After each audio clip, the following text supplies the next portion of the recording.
I'm a new member of the Armed Services Committee, and I've spent the last few weeks learning everything I can about the war in Ukraine. I've spoken to generals, Pentagon officials, and some folks very close to the ground. Now that I'm reasonably well informed, it's time to report back on what's about to happen in Ukraine. And yes, everything I'm about to tell you is unclassified. Both Ukraine and Russia are about to launch major spring offensives. Russia's already begun theirs to some extent. They've been focused on the city of Bakhmut, but Ukraine is waiting for thousands of its troops to finish getting the upgraded equipment and training that they're receiving at NATO bases all across Europe as we speak. Most people believe this will be the decisive phase of the war. Both sides will try to deliver a knockout punch over the next 6 to 8 months, and neither side starts in a dominant position. Russia will have the advantage of more troops, but Ukraine will have basically every other advantage: training, equipment, morale, allies. Most importantly, Russia still doesn't have air superiority, which means they can't fly planes over Ukrainian forces or they'll be shot down. Not by Ukrainian Air Force, but by its air defense artillery, which has played a crucial role in allowing Ukrainian troops to have freedom of movement on the ground. That's why air defense artillery is still the number one piece of equipment that Ukraine is asking for. It is their top priority, followed by regular artillery and then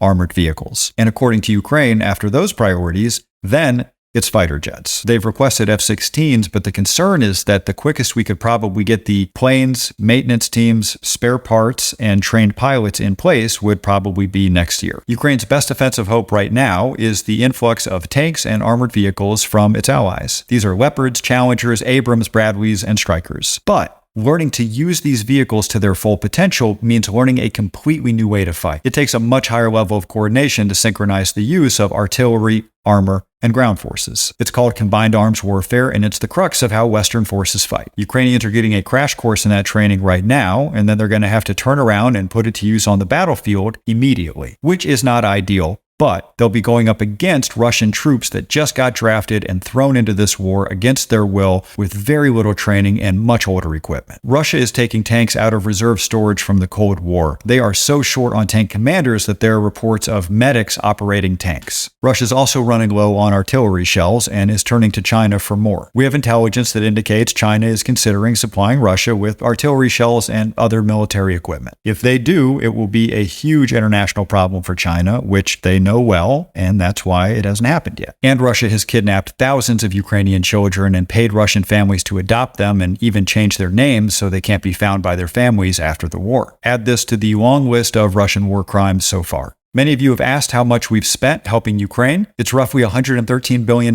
which is about 2% of everything the federal government spends in a year. I'll keep you posted.